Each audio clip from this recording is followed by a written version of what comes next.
Saya berasa kecewa apabila dimaklumkan bahawa kerajaan hari ini sedang menanggung beban hutang yang semakin besar. Itu dia siapa? Takkan majlis kan? I'm telling you. You 220 orang ni dalam parlimen ni. Rakyat saya berapa juta orang luar ni yang susah. Let you dudukkan keadaannya yang begitu buruk. Dulu Indonesia sering dicibir sebagai raksasa agraris yang hobi impor. Kini, narasi itu runtuh seketika. Bukan lagi kita yang mencari, melainkan utusan Malaysia yang datang mengetuk pintu untuk memohon pasokan 500.000 ton beras. Heboh teman-teman, ini Raja Malaysia dikabarkan mau datang membawa jajaran pemerintahan Malaysia ke Indonesia, langsung ketemu Mentan Amran. Wah, mau apa ini? Usul punya usul teman-teman, ini Malaysia ternyata mau order, mau minta bantuan 500.000 ton beras ke Indonesia. Ya teman-teman, setelah kemarin gagal ditolak mentah-mentah oleh India lantaran nawar nggak ngotak, ya Malaysia kini balik lagi teman-teman ke lapak awal ke Indonesia. Jadi mereka setelah ditolak oleh Indonesia merasa, wah masih banyak yang jual beras, bukan cuma kalian Indon. Ini mereka akhirnya nyari ke India, kan sohib ya, negara serumpunnya itu.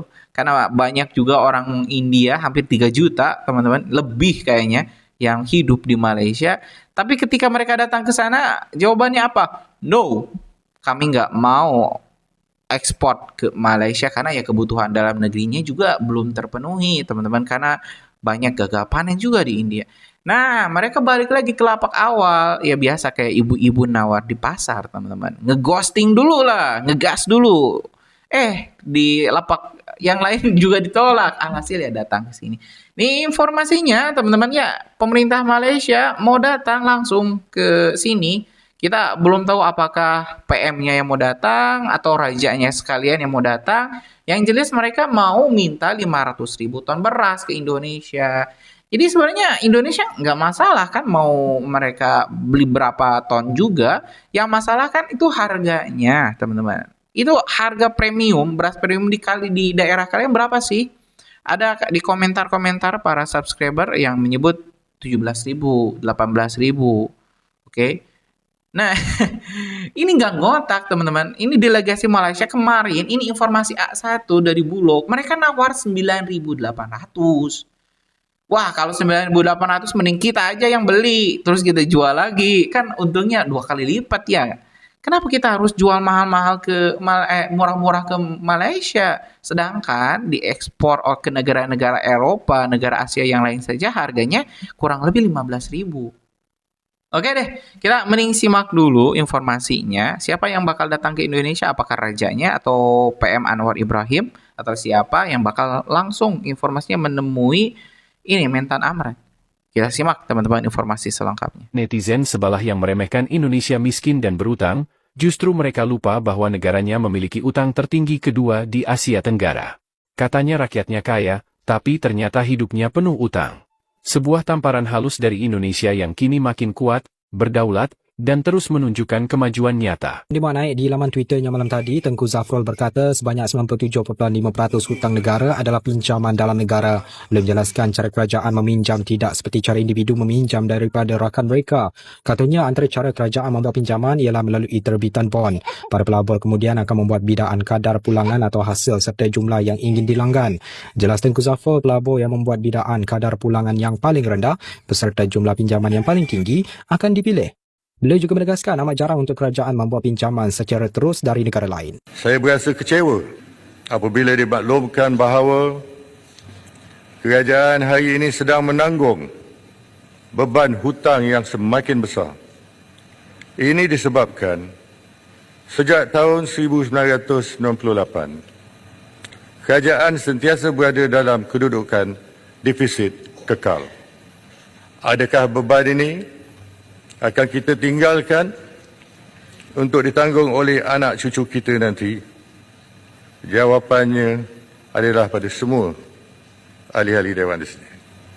Keadaan kewangan kerajaan yang telah lama lemah akan menyukarkan kerajaan untuk melaksanakan projek pembangunan baru atau memberikan suntikan keuangan bagi merancakkan pertumbuhan ekonomi. Rakan saya, Syaf Syukri, ada perincian data berkenaan dengan hutang isi rumah Malaysia yang dikatakan antara yang tertinggi di rantau ini. Syaf, benarkah fakta itu? Benar Zul, dan sekarang dapat anda saksikan ini merupakan data yang dikongsikan oleh Bank Negara Malaysia dan juga Jabatan Perangkaan Malaysia. Seperti dapat anda saksikan di sini, dua negara berada pada kedudukan lebih daripada 80%, menyaksikan Thailand berada di hadapan dengan 89.3% dan Malaysia 89.0%, Singapura berada di kedudukan ketiga dengan 69.7% dan dua negara melibatkan Indonesia dan Filipina masing-masing dengan 17.2% dan Filipina dengan 9.9%. Perlu anda fahami, Indonesia dan Filipina mencatat peratusan yang rendah kerana jumlah KDNK bagi Indonesia dan Filipina meliputi hutang isi rumah hanya melibatkan daripada sistem perbankan sahaja. Manakala tiga negara ini seperti Thailand, Malaysia dan Singapura merupakan meliputi hutang isi rumah daripada bank-bank dan juga institusi keuangan bukan bank. Dan kita beralih ke data yang berikutnya di mana menyaksikan, dapat anda saksikan di sini apa yang melebihi ialah apa yang melebihi di sini ialah pinjaman perumahan berada di kedudukan tertinggi dengan 58% daripada jumlah hutang isi rumah keseluruhan bernilai 1,375 bilion ringgit, dan berada di kedudukan kedua ialah hutang lain dengan 14%, pinjaman peribadi 13%, pinjaman kereta 12% dan hutang kad kredit dengan 3%. Dan menarik juga Zul, saya nak kongsikan apa implikasinya kepada jumlah ini. Mungkin kita nak beralih ke paparan yang seterusnya, dan ini mungkin memberi satu indikasi yang boleh membentuk kepada ketidakmampuan memiliki rumah. Seperti dapat anda saksikan di sini, peningkatan harga rumah lebih cepat dari pendapatan. Saya berasa kecewa apabila dimaklumkan bahawa kerajaan hari ini sedang menanggung beban hutang yang semakin besar. Ini disebabkan sejak tahun 1998, kerajaan sentiasa berada dalam kedudukan defisit kekal. Adakah beban ini akan kita tinggalkan untuk ditanggung oleh anak cucu kita nanti? Jawapannya adalah pada semua ahli-ahli Dewan di sini. Keadaan kewangan kerajaan yang telah lama lemah akan menyukarkan kerajaan untuk melaksanakan projek pembangunan baru atau memberikan suntikan keuangan bagi merancang. Mesti dia siapa? Takkan majlis kan? I'm telling you. You 220 orang ni dalam parlimen ni. Rakyat saya berapa juta orang luar ni yang susah. Let dia dudukkan keadaan yang begitu sungguh. Lebih baik saya repairkan rumah flat daripada perlukan pergi kat zoo. Rakyat saya duduk lebih teruk daripada kandang binatang.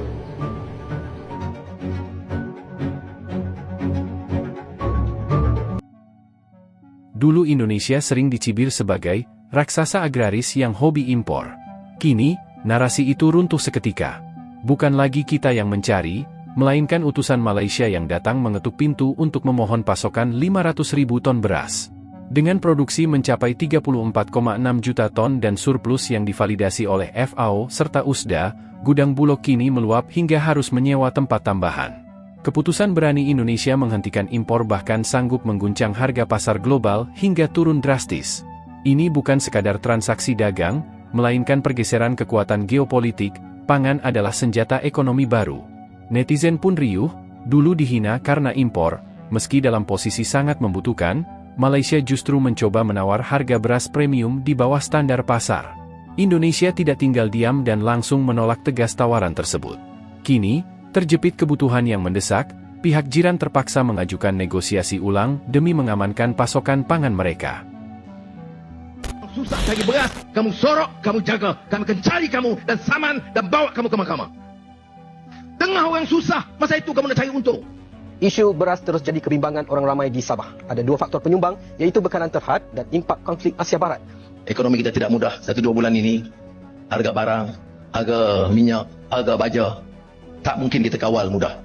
Indonesia mulai menjajaki ekspor 200.000 ton beras ke Malaysia. Nilai transaksi ini diperkirakan mencapai 2 triliun rupiah.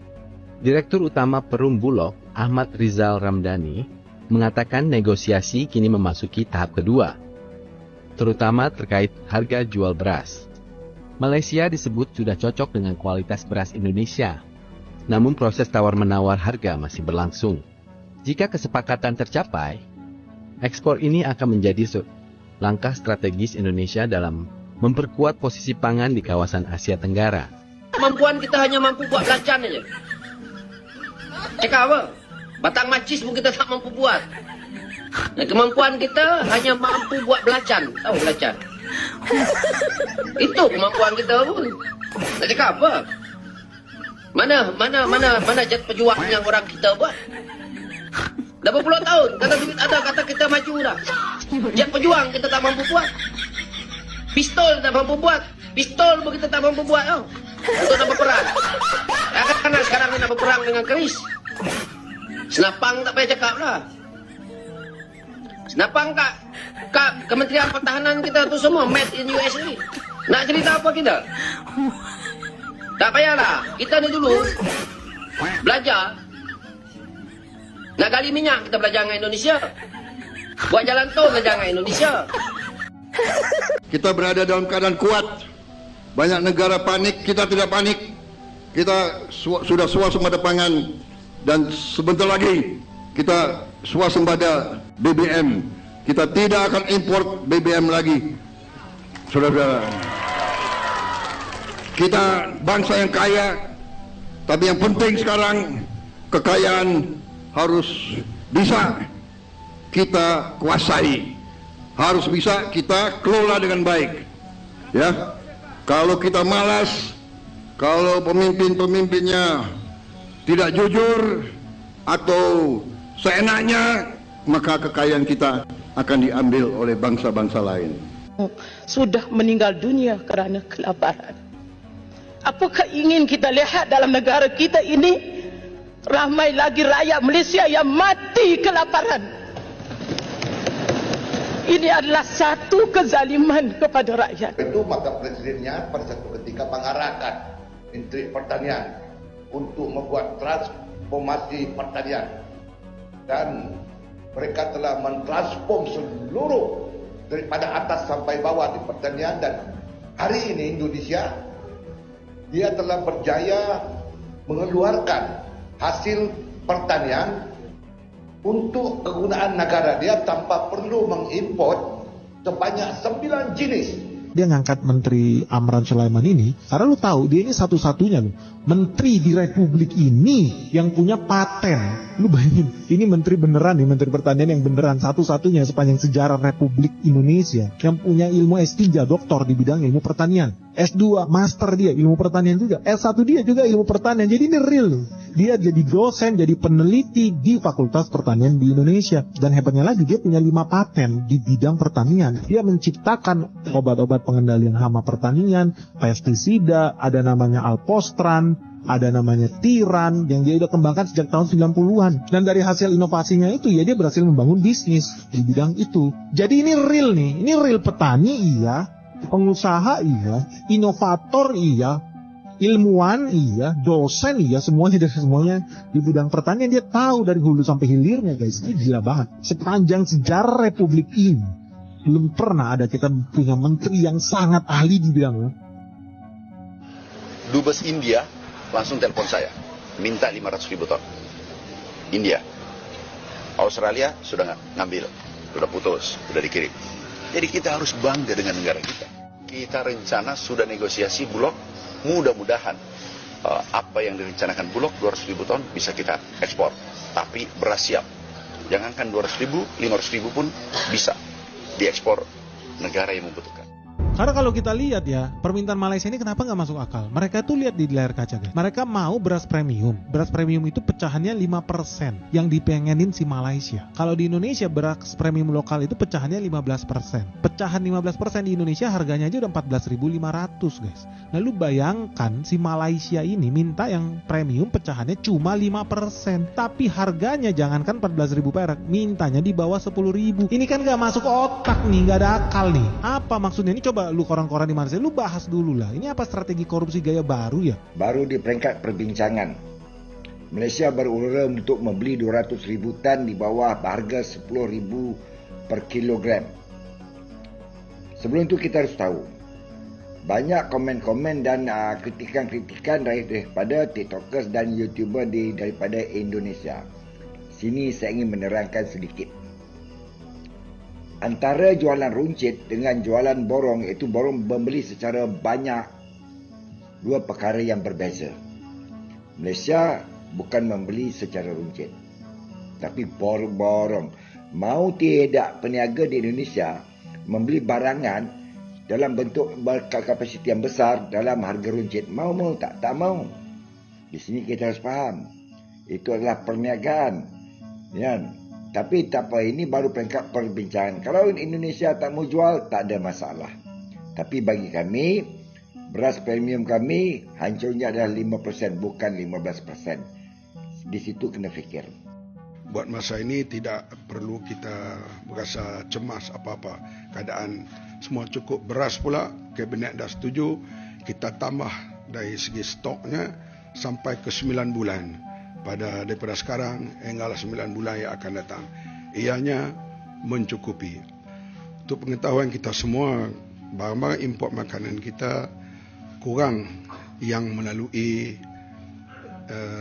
Selat Hormuz itu. Banyak kita terlibat dengan India, Pakistan, ASEAN, Brazil, Argentina, New Zealand, Australia, semuanya berada di sebelah sini. Masalahnya kalau ianya berpanjangan akan impak di sudut transport dan sebagainya, barangkali pada waktu itu akan berlaku perubahan di sudut harga dan sebagainya. Buat masa ini, jangan kita bimbang apa-apa. Kenapa sampai sekarang beras putih tempatan hampir tidak ada di pasaran? Saya petang semalam di kawasan tengok beras import saja.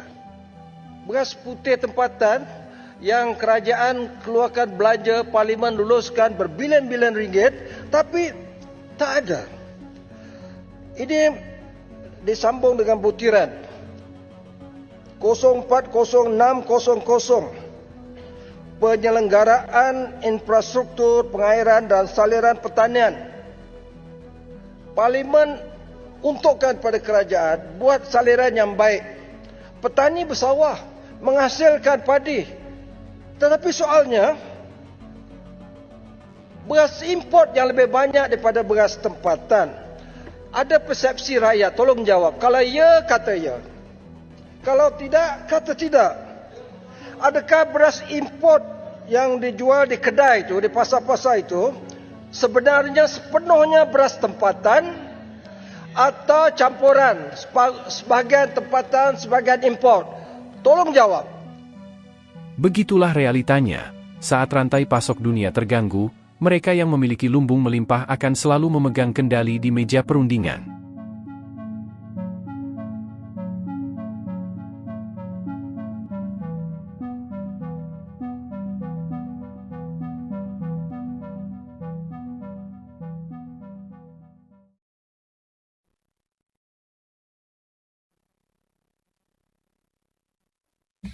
Ya guys, sudah kita simak ya informasinya. Jadi jelas teman-teman, ini sudah pastikan Malaysia minta 500.000 ton teman-teman beras Indonesia. Wah, itu informasi dari Mentan Amran sendiri yang menyebut bahwa stok Indonesia melimpah sampai 5,3 juta ton.